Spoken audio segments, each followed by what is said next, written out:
Hi, everyone, and welcome to episode 8 of the Rambler Podcast. We're going to get into my conversation with Sister Mary Drexler in just a minute here. But first, just want to make you aware that on November 16th is going to be our Giving Day. What is Giving Day? Giving a Day is a chance for our community to come together and rally upon a day to give back to the school. I would encourage anybody to really mark that on your calendar, as it's always a fun day of exciting things happening, people making donations to the school, and why is that important? Simply because if it wasn't for your donation to the school and all of our constituents who support us, we would not be able to fulfill our mission in serving our youth here at Cathedral Prep.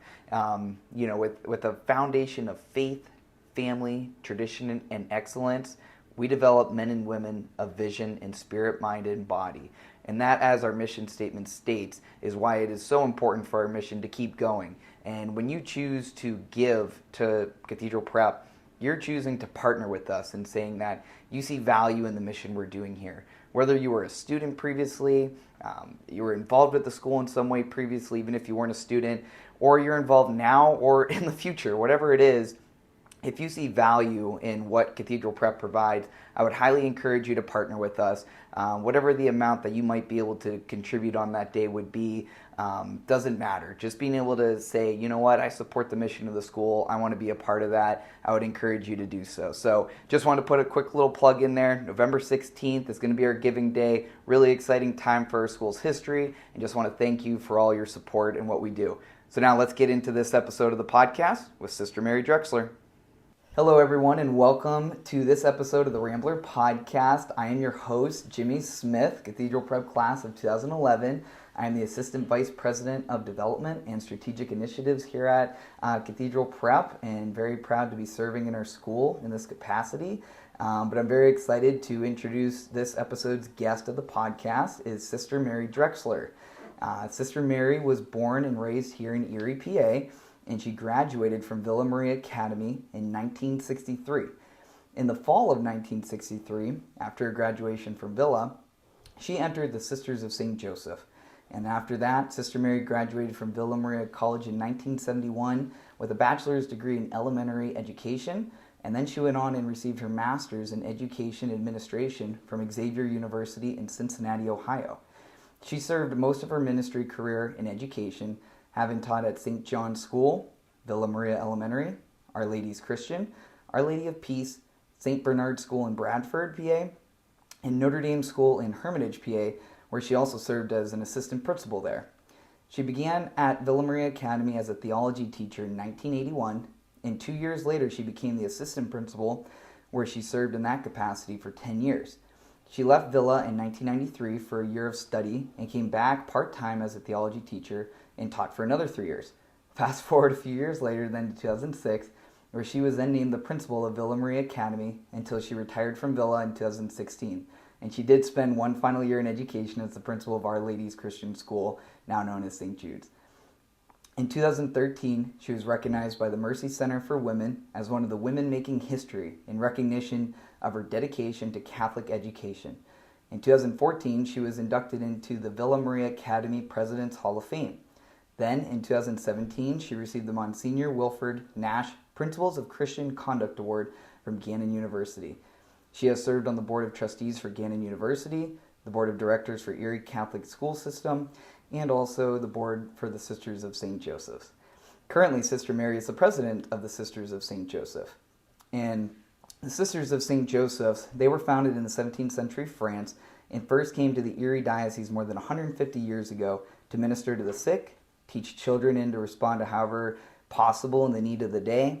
They did this by staffing numerous schools and by establishing ministries such as St. Vincent Health Center, Villa Maria Elementary School, Villa Maria Academy, Villa Maria College, St. Joseph's Orphanage, St. Mary's Home of Erie, St. Patrick's Haven, and others. The Sisters' presence has moved beyond hospitals and classrooms and includes pastoral, social, and liturgical ministries in Catholic parishes, global mission projects, outreach to the elderly, campus ministry, youth ministry, and numerous others.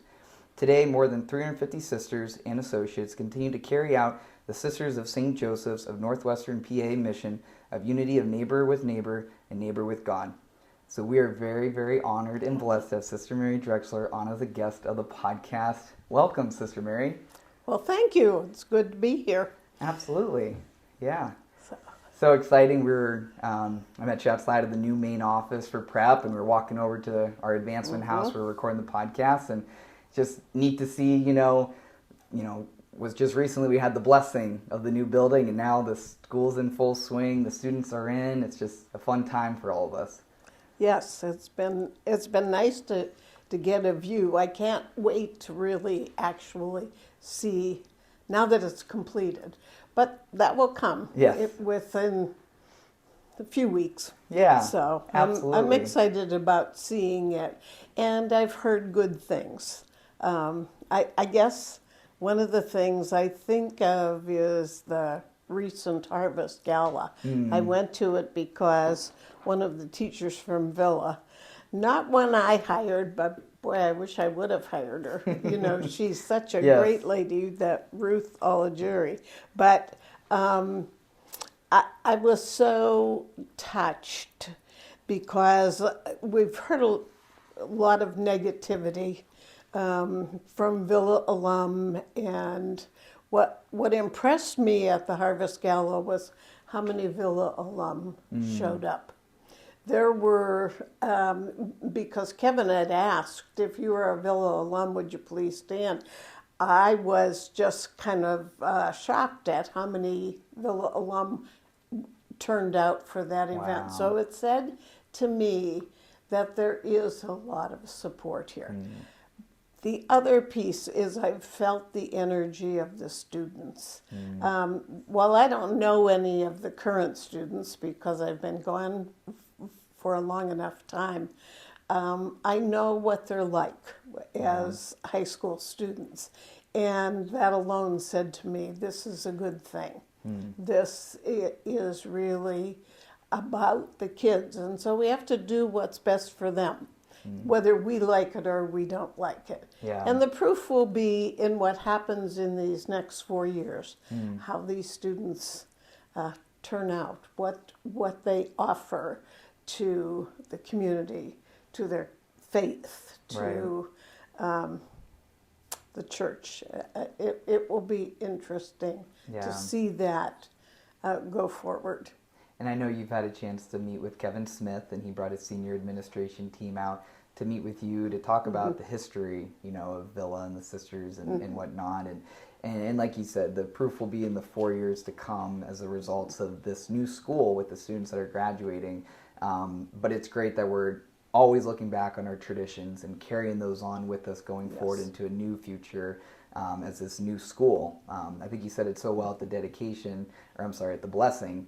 Basically, we have 2 schools that have closed essentially, and now we're opening this new school in this building. And it's just it really struck me as such a great statement of so much wisdom in that too, to be able to see that this is new for everybody across the board.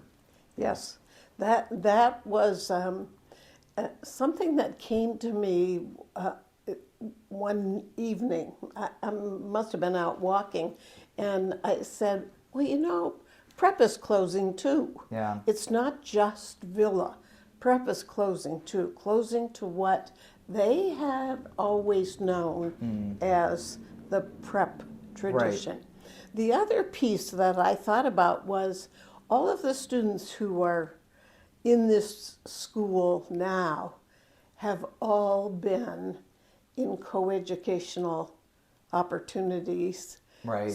No matter what school they went to, whether they went to a Catholic school or a public school, was co-ed. Right. And so they don't really, particularly the ones coming in, the freshmen, they don't know anything different. So it's great for them to just continue some of those relationships while they're building new ones, and just in a bigger context. So, and what I love about Kevin, in the sense of his leadership, is it's about the kids. I mean, that you want a great educational program, so you want great teachers, but it's about what serves the kids best. Let's find out from them, because they can offer great wisdom, and sometimes we don't give them credit for the wisdom that they have. Yeah, absolutely. Couldn't have said it better myself, and there's a lot of truth in that as well. Speaking of wisdom of the youth, so going back to your time at Villa, good transition there, right? So what made you decide to go to Villa? What drew you to wanting to attend there as a student yourself? Well, there's a couple things. When I was growing up, in our family, we had to choose a Catholic school. We were not, there wasn't an option. Yeah. My parents had just said, you can choose to go to Villa or St. Ben's. Those were pretty much my options. Although Mercyhurst would have been an option as well, but it was too far away. Okay. I chose Villa in part because most of my classmates from Sacred Heart were going to Villa. Yeah. Secondly, it was the closest Catholic school to where I lived. And this is really kind of dating me, but we did not have a family car when I was growing up. Oh, wow. We got one the day I graduated from high school. So I got the first ride in it in my white dress going to graduation. Yeah. But it was probably the best bus connection to get to school and to get home. So I chose Villa for that reason. Yeah. I have often said to people, because I didn't have transportation to go to things and be involved, I wasn't unhappy, but it wasn't the same for me as it was for students when I was there as a principal. I think I gained my love for Villa through the students at Villa. Over the years that I was the teacher or an assistant principal or a principal, I watched what I saw blossom in them as they grew and matured. And I loved the humor, I loved the pep rallies, I loved the, all the kinds of assemblies, to see the talent, to go over to the art studio and see what the students produced there, to enjoy the musicals. I don't think I missed a musical in all the years that I was there. I went to the sporting events. I didn't go to everything, but I went to as many as I could possibly go to because I knew that support was important for them, and it gave energy back to me to be able to do the job that I was there to do. How neat for you to be able to go back and serve in the way you did in the education side of being a teacher and administrator. And that's where, like you just said, the love for Villa really grew and developed as seeing those students grow and doing that too. I was going to ask you what led you to go into education, but before I even ask that, what led you to going into joining the Sisters of St. Joseph, during that time? I have a friend who, I'm not going to mention her name, but she said to me one time, she said, well, I think you knew when you were 2 that you wanted to be a sister. Now that's a little early, but I think I knew very early on that I wanted to do something in education. And I went through Sacred Heart School, and I had one lay teacher in my 8 years there. The kindergarten wasn't offered at that time at Catholic school. You had to go to public school. So that kindergarten, I went to Irving School for kindergarten. But then I had Sisters of St. Joseph all the way through grade school. And I had all sisters except one in high school. I had a health teacher that I think was a lay teacher. But so my experience was all Sisters of St. Joseph. I knew I wanted to be a teacher. And so they kind of fit together for me. And I had a great love for the church. That was something that I think Sacred Heart instilled in me and my family.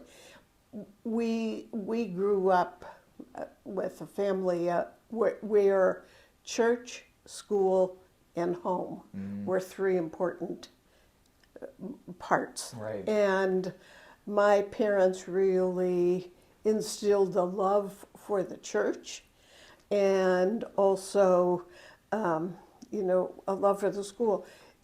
If you were in trouble at school, you were in trouble at home. I mean, my parents really wanted what was best for us, and they encouraged and supported us. Yeah. But they didn't let us get away with anything. So I really attribute it to their strong faith and their commitment to education. So it seems like your family obviously was a great impact on you being able to yes. have those foundational elements that, fostered what you ended up pursuing. During the time that you did join then the sisters, what was that transition like? What did you learn during those early years? Because anybody listening to this podcast right now, they might be starting a new venture, whether they're just out of college and they're pursuing their career, or maybe they've switched jobs or whatever the case may be. Anytime you can really kind of refresh yourself. What were things you learned early on as you started in this new, adventure of joining the sisters and what you learned from that time? Some parts of entering the convent were challenging because they were different. Sure. They, the getting up at 5:30 or 6 and going to prayer and having such a regimented schedule was a difficult piece. However, prayer was a part of our lives at home, so it kind of mixed. We were always learning things. I used to say to the novice director when I was in for about a year, I said, why do you tell us these same things over and over and over again? I said, I got it. I understand what she said, well, you might, but a lot of the others don't. I felt like I was free enough to be able to say that to her. And, but my mom, I give her a lot of credit. She taught us so many things. I remember my brother went into the seminary out of grade school. Okay. And she said, there's some things you need to learn. You need to know how to sew on a button. Now, that sounds like a minor thing, but who's going to do that for you? You're not going to have a mom handy. Right. She taught him how to mend socks. She taught him a lot of little things that would be important for him along the way. When we were kids growing up, we all had jobs. And in the summertime, my father's rule was we had to be out of bed by 9 o'clock in the morning because you're not going to sleep the whole day away. And we all had jobs. It was either cutting the grass or wiping down the basement stairs or cleaning a bathroom, working out in the garden, any of those kinds of things. And it was not because we had to really do that. She wanted to teach us, my mom and dad, they wanted to teach us that it was a part of being in a family. You need to add, it's not all mom and dad do this. Right. Everybody contributes. Right. And so I learned a lot of things that a lot of people who entered the community with me did not know how to do, how to change your bed. Now, we didn't have sheets that were, fitted to the mattress and all that, but my mom taught me how to do that, and this is important, and you do it the right way. So, I just learned those things, so I thought, well, everybody knows that, don't they? I didn't learn a whole lot about cooking. But I learned enough about baking and things like that I could take care of myself if I needed to. Yeah, you were talking about that soup earlier when we were coming over here. And, I need to try some of this. It sounded pretty good. You might get some when I make it. You have to wait a few more months, all right. That's really funny. How neat, too, for your parents to teach you those important lessons. Yeah, I have 3 kids and 8 ninths, I'll say, because another one's on the way.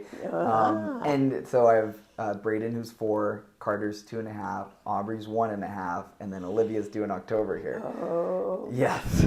Ooh, soon. But we're seeing, firsthand how important it is these foundational years to teach them the things that obviously your parents taught in you at such an early year that you took on to apply in other areas of your life that obviously produced the success you've been able to have and accomplish.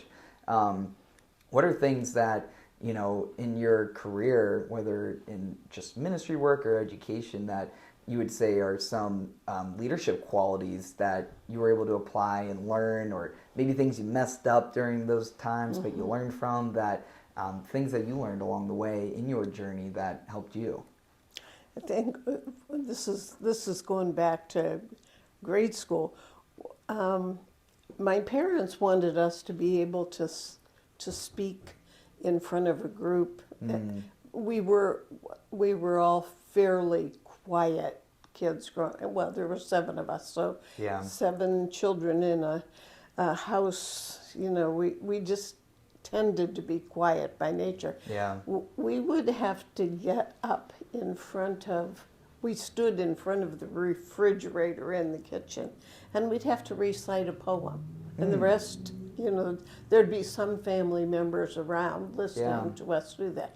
Or we'd have to tell some kind of a story. So we would learn how to speak publicly.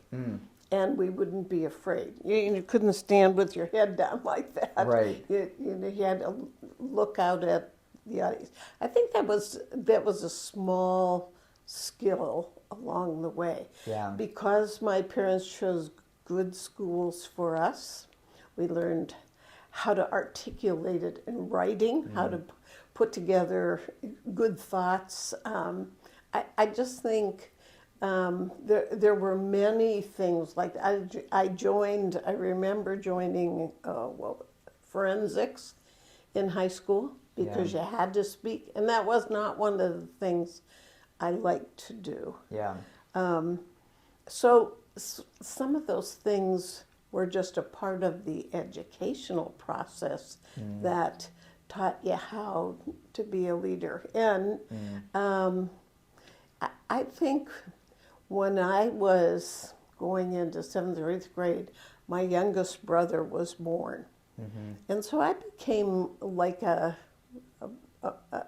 second mother to him, and did a lot of things to help him. We are very close today because of that. And I just think you just acquire some of those skills along the way just by watching what other people do, and what would I want to do the same way, or how would I want to do something differently. What always kept you focused on those high standards of achievement and success? In a sense, meaning like you just said, how you pick up on those things along the way. And, they're small things, but when you add those up over a few years, they become very good skill sets that you develop, whether it's the public speaking or doing the small things right. What always kept you aligned to wanting to be better every day, every month? It seems like you're always focused on growing yourself and being better and improving yourself. What always kept you focused on that? I don't know if I would probably 25 years ago said this response. It would be more, I think, my faith. I had a great love for the church. And I often, in grade school, we went to Mass every day. Yeah. But when I got to high school, during Lent, I would get up in the morning and walk to church in the dark and come, because it was important to me. Yeah. In the summertime, I didn't get up every single day, but often I got up to go to Mass in the summertime. And it was in Latin then, you know. Yeah. So I always had that connection to God and to the church, but I don't think I really knew what was happening.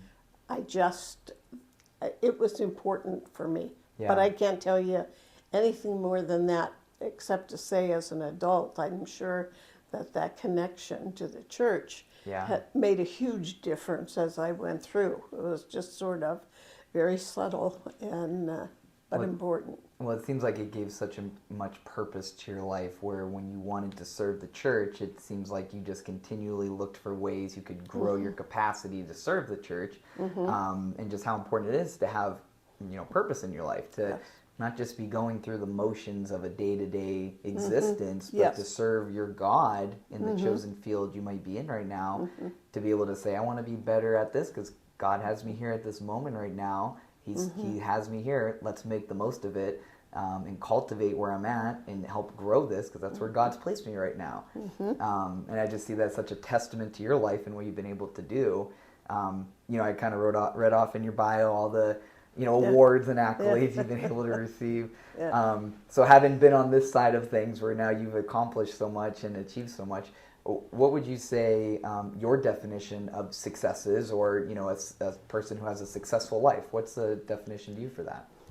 I would say it's not giving up on yourself, believing enough, even when it's difficult. And I'll use the story to, when I was a junior in high school, I had Sister Virginia Ann for English, and I just never felt secure in that class. I always felt like I wasn't good enough, and I knew I needed to do something. And so one day I asked her if I could talk to her after class or at some other time, and she said, certainly. So I went in and I said, you know, I'm afraid in your class. And she said, what do you mean? I said, I never feel confident enough to answer in your class, or even if I know the answer, I don't want to raise my hand. I don't ever want to be acknowledged. And I said, I really want to change that. I don't want that to go through the rest of my time. Yeah. And so she said, well, how can we work on that? And I said, well, what if when I feel confident that I think I know that the answer, I raise my hand and you call on me, which she did. Yeah. She said that will work, and gradually I built my confidence. But it was my courage to stand and say, I need help. And I think one of the successes for me at Villa was that experience for me I used with students. I remember discipline situations where I said to students, you could tell a teacher anything you want to tell them, as long as you know the way to say it. I said, I'll help you. I'll help you tell the teacher. Kids who were struggling, teachers who were frustrated with the student, and brought them together so they could say to each other what the frustration was. And many cases I had teachers come back to me and say, wow, what a difference. Yeah. And I had students say, that was a good thing for me to do. I learned how to speak. I think that goes back to Sister Virginia Ann, I was just my about English. to ask. Yeah. Yeah. Wow. So, but I believe that was true, even in terms of discipline. Sitting down with students and talking it through. Well, what could you have done differently? Yeah. How could you have done that in a way that you could have given that same information to the teacher without spouting off? Right. And sometimes they can think about it. Sometimes they need help. Could you have done it this way? Yeah, I suppose I could. You know, Yes. But teaching them.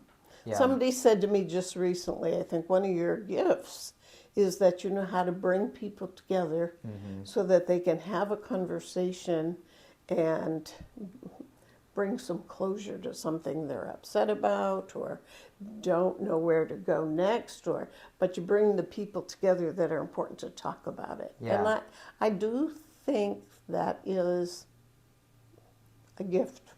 I don't think everybody can do that. Yeah. But I think I have done it quite well with students, with other adults. Right.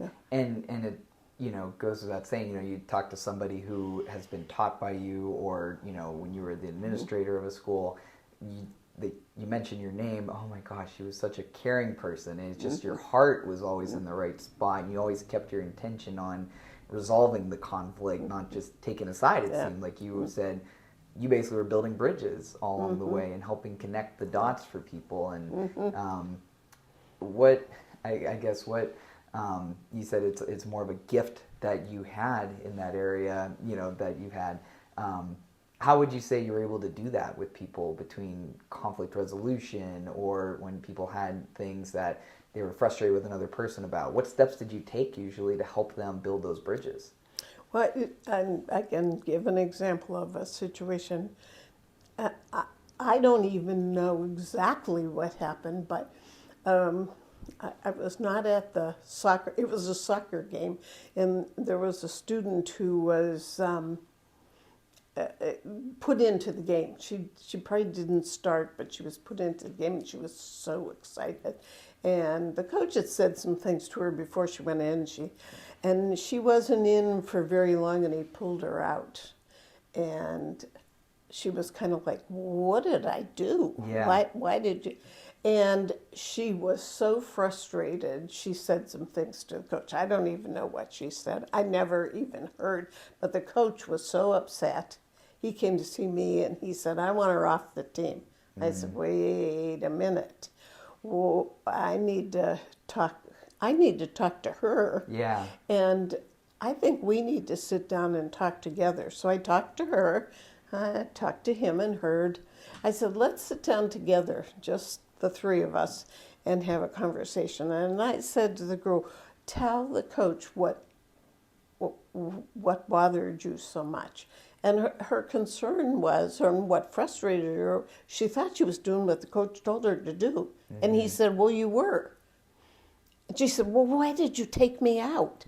And he said, "Because I had another thought in my mind, and I was so focused on the game, when I took you out, I didn't have a chance to tell you what Oh my goodness. what that was." And Yeah. so it's something along those lines. And he said, I'm really sorry that I didn't say something. And so I said, "Well, so there's two people here who misread each other. Do you really want her off the team?" No, he did not. He said, "I'm sorry." He said, "I've learned something as a coach in terms of how I need to be more open to the students, especially high school girls, And she said, "I don't want to be off the team either because I love playing soccer." Yeah. The dad came in to me the next day and said, "I don't know what you said, but my daughter is like a different person." Wow. Because, and all it was a conversation to help each other understand where the other was coming from. And I think one of the biggest lessons that we can take away from that story, too, is going back to even when you were a student. You had the courage to speak up. You had the courage to bring these two together, identifying that there was an issue. I think it's one of those things where you don't want to be the person who just sits back, lets things happen, because obviously those two people were touched in that moment, impacted them enough that the dad saw the change in the daughter, all because you were willing to step in and help and facilitate it. Work that out. Yeah. Yeah. I just think that's such a cool thing, and I appreciate you sharing that story, because there's a lot of wisdom in that we can take away from that. And so, fast forward a little bit on our conversation here in terms of time frame. I wanted to get to you being the president of the Sisters of St. Joseph.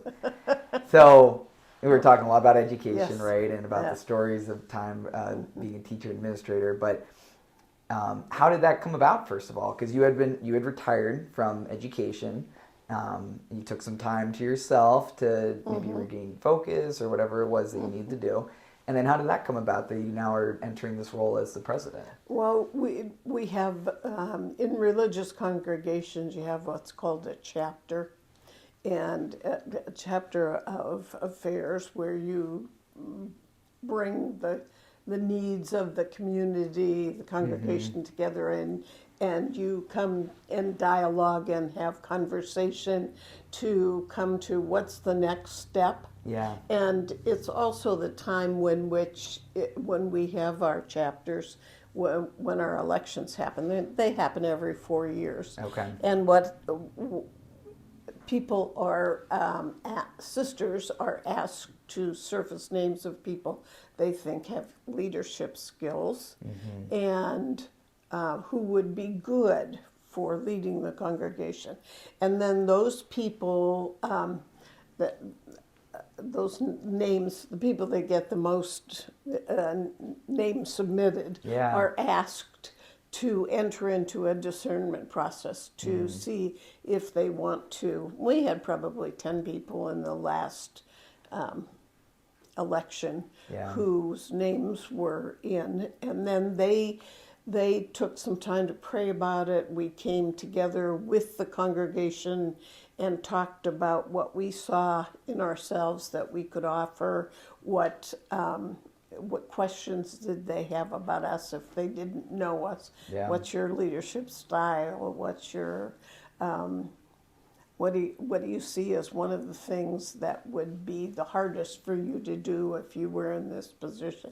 I mean, whatever questions they wanted to ask. Yeah. Now, they had to be, they couldn't pick at one little thing that happened, but they were general questions. And so we answered those questions, and we prayed, and then came back together with a facilitator who said, well, what does the group think? And there were probably 5 people who took their names out. This is not the right time for me. I have some physical issues. I'm just not at a point where I've done this before. I think it's time for someone else. Sure. So there were 5 of us who were left in. Yeah. And then we came together, and there actually was a vote, and I got the vote for. Yeah. What an honor. Yeah, so what an honor, what a challenge. And you say, okay, God, if you want me to do this, you better be there to support me along the way. So, and that's been true. God has been very, very supportive, and so have all the sisters. I mean, I think, well, I haven't heard I'm doing a terrible job. Well, that's a good start. I feel like people are able to approach me, and I try to be open. Some days are more challenging than others. But what are some challenges in being the leader of an organization, or specifically yours? Well, we're going through a time of diminishing numbers, and we don't have anybody young coming in. I mean, when I entered, there were probably 15 who entered with me. All of them left along the way. So I'm the only one left in my group. Yeah. Other people, have had this, other groups have had the same kind of thing. Sure. And we're not attracting young women to enter religious life, but I think we are wonderful models for how women can serve God's people in so many and varied ways when you look at the kinds of things that we've done. And it's been the work of women. And the other piece for me has always been this, is that when I graduated from high school, women were secretaries, nurses, teachers, or homemakers. Yeah. That was pretty much what a woman could or did do around that time. The Sisters of St. Joseph, we say whatever a woman is capable of. So that kind of really broadens. But what we did back in 1950, 1960, we started many, many things. You think of the hospital, you think of St. Mary's Home for the Elderly. Yeah. We had a hospital in Meadville. We had St. Joseph Orphanage, which was needed at that time.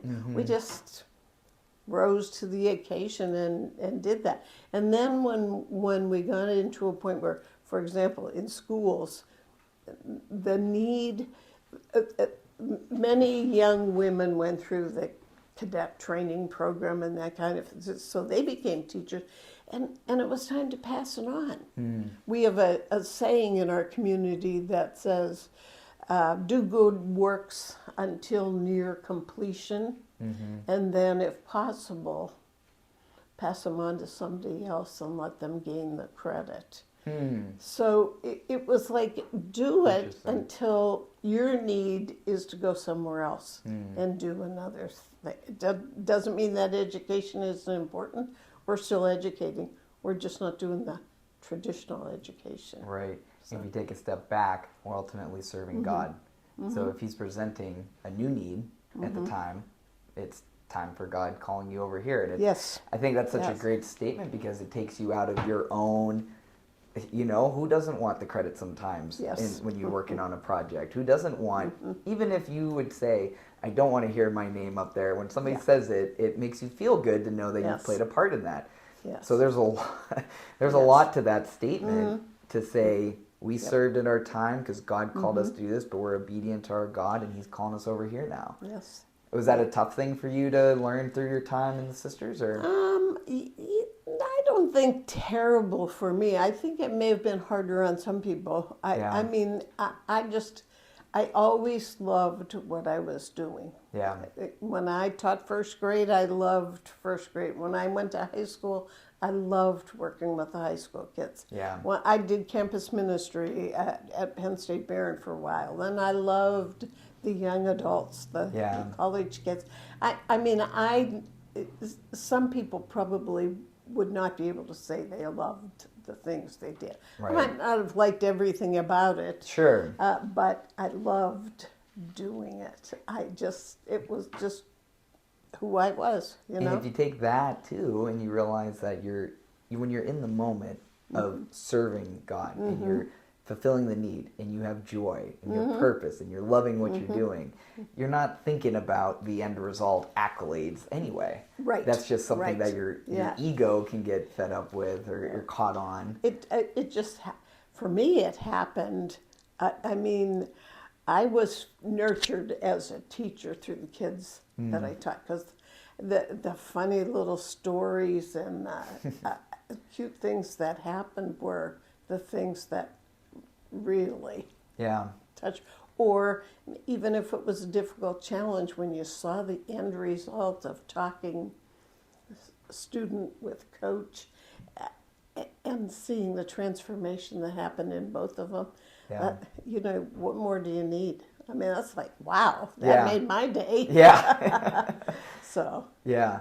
And I know when we had Ruth Legiri on as a guest for the podcast, she told me that, upon this was before we had the Harvest Gala and she received the award, but she said she originally hesitated at taking it because she didn't want it to be all about herself. But then when she thought about it, she really knew it was more of, it's about me representing my fellow faculty members. So it's not about herself and her accolades. It's about us as a faculty and serving the students and all the wonderful teachers she had with her through those times.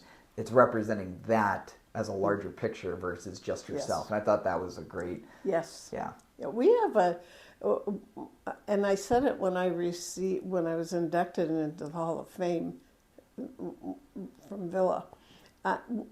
We have a saying that where one of us is, all of us are. So if I'm the only one doing a particular thing in ministry, like we had some sisters who were served in Africa. Yeah. Where she was, all of us were. We were supporting her in what she was doing. And she was supporting all of us who were in various other places. And I think that's a great thing. And the other for me is, there's a song out, standing on the shoulders of giants who've gone before. And I think there are many, many great women whom I admired and sought their advice and their expertise on things, who very willingly would do that because they wanted to teach us. When I started out as a teacher, I wasn't finished with my college degree, and one of the sisters would gather. There were 4 of us, I think, on Friday night at the end of the school week. And we would sit and do our lesson plans with her. She'd tell us what we should do and how we should do it. So she mentored us along the way. She's still alive today, and I say to her, you are the reason I was a successful teacher. Wow. Because you laid the groundwork, the foundation for me to move forward. And I really believe that. To this day. And I can bet that the same way she impacted you in being that person, it's just the ripple effect, right? So she impacted you, but how many people did you impact, and so on and so forth, and why it's so important for all of us to take that approach to life, to not be selfish, right? To look out for other people and help develop them and coach them along and be there for one another and everything. Goes a long way. So, another question I had for you in preparing for our little conversation here. So, when it comes to making a difficult decision, how do you assess which direction to go? Like, what are some things that you do when approaching a difficult fork in the road, so to speak? One, if I know it's going to be a difficult decision, I spend time in prayer, asking God for His Spirit to be with me, to lead me, to guide me in the right direction. Second thing I would do is ask the advice of people that I respect, people whose wisdom has been somehow manifested to me in the way they live their lives. From a leadership perspective, I would talk with the other 2 who were in leadership with me.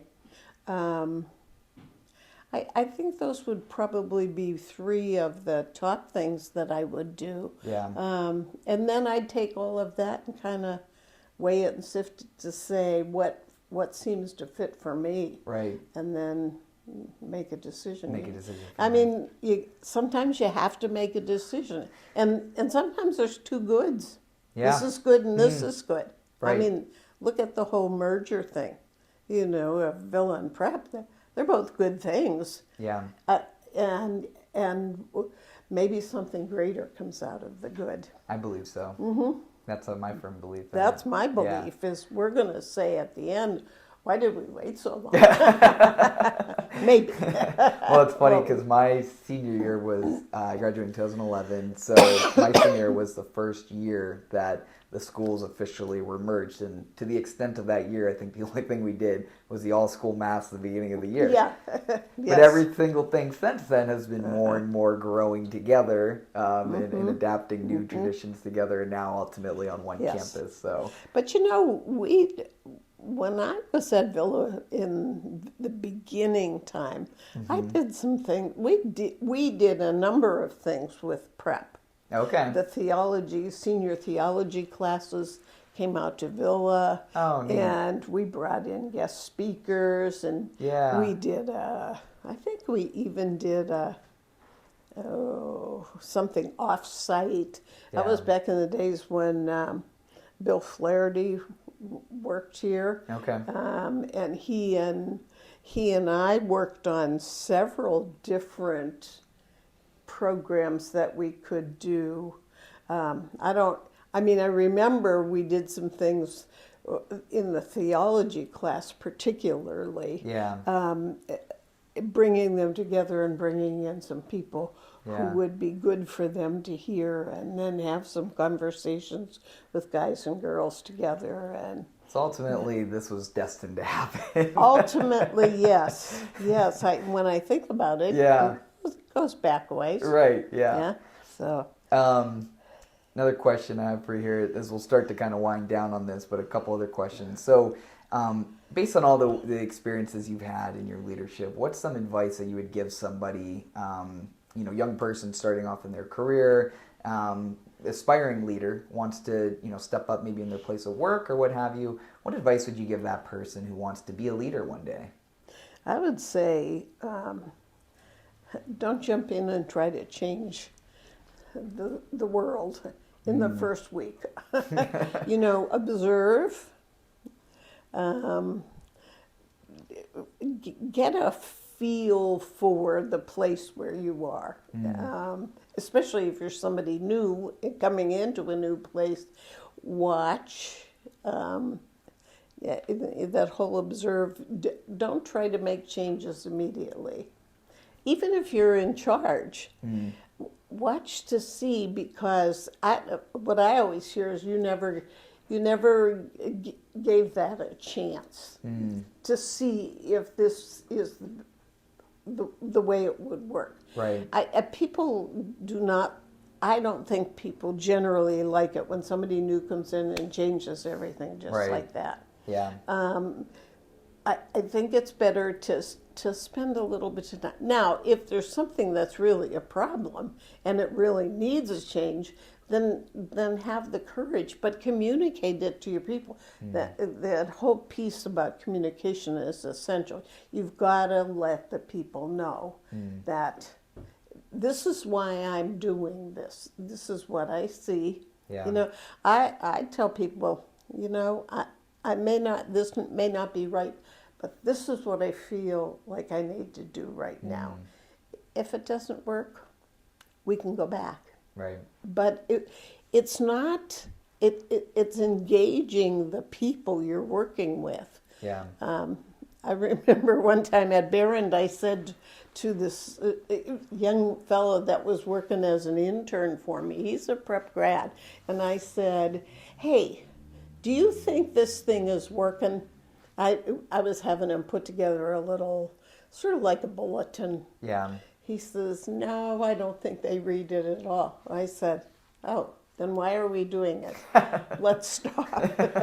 He said to me at the end, he said, "You're the only person I ever worked with that ever asked me my opinion about something, and then listened to me and made a change." So it's important to know when's the right time to make a decision, when's the right time to hold back, when's the right time to consult some other people. Yeah. Maybe not people up here, but maybe people who are in the working arena. Right. So. Yeah. Be able to bring in those other perspectives to help assess that.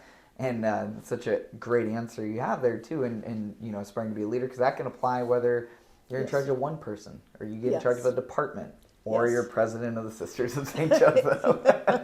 Yes. It works on all levels. Yeah. So last question for you here. This is a fun one. So there's a common theme on my podcast that when I have on someone who's an alum of either Prep or Villa, the last question has been, if you could go back in time and speak at your commencement, at your graduation, what would you say to your fellow classmates at that day? If I were going back, I'd probably say... Knowing what you know now, too. Knowing what I know now, knowing what you I know would now. say, don't take yourself, I'm not sure these are in the right order, Okay, but no don't worries. take yourself so seriously. Find joy and find energy in what you do. If you don't, if that's not happening, something's wrong. I would definitely say, put God into your life in some fashion. Figure out some time to just reflect, whether it's before you go to bed at night or the first thing in the morning or in the car when you're riding to work. Leave the radio off and spend some time talking to God about your day. I remember somebody my brother told me this about a layman that he must have seen for some spiritual direction. And the guy said to him, I take my appointment book every day and I pray with the people that I'm going to see, that I can be open to hear what it is that they want. He said, even I was like, wow, that's powerful. Yes. That is. I don't know if I said, I think we tend to be can be power driven. It's about me. What how do you recognize the other, and how do you give right, acknowledge that in some fashion, that we can do more together than by ourselves. Yeah. I have a nephew that just got engaged, and I made him a basket. Yeah. And it's three strands woven together. Yeah. And I'm going to write him a note to send to him. I just finished the basket. Yeah. And I want to say that in a marriage, there's three people. There's you, there's your intended spouse, and there's God. And if you weave the three of those together, everything will be stronger if you can remember to always keep God, as a part of that. And for me, as a sister, I would say it's me, it's the other sister or sisters, and God, that I have to weave into the things I do. Right. And if I do that, I can be assured that the decisions that I make and the way I live my life are going to be what I would want for myself, what I want for other people. What I'd want them to see is that this person knows the importance of God in her life. Yeah. So beautifully said. That, and I think all these things you just hit on as you were closing here, you're just a living testament of, and I appreciate and thank you for, not just hearing God's calling, but answering and fulfilling the mission that you have. Because, when I read your background, it's all things that you did to serve God and to serve His people and the need at the time, right, and to where you were. And I just want to thank you for answering that calling, because there's so many people who have benefited from you being recipient of that and passing that on. And I just want to thank you for being that person. And I feel like we only hit the tip of the iceberg today on your amount of knowledge that you could impart on us. I was writing down notes as we were talking here, and I learned so much from you. And I'm definitely myself going to go back and listen to this again, because I appreciate the wisdom you're able to impart on us. So thank you for being a guest on here. Thank you for asking me. Hi everyone, what a great episode of the podcast, having Sister Mary Drexler on as a guest. As I mentioned previously, the amount of wisdom she's able to provide with all the leadership experiences that she's had through her career, is just amazing. I was sitting there taking notes during, my conversation with her as well, and definitely, plan on going back and listening to this episode again down the road, because there's just so many good things that we can learn from Sister Mary Drexler. So thank you again to her for coming on the podcast. I wanted to put a little plug in for the next episode of the podcast, which is going to be coming here in a couple weeks on November 21st.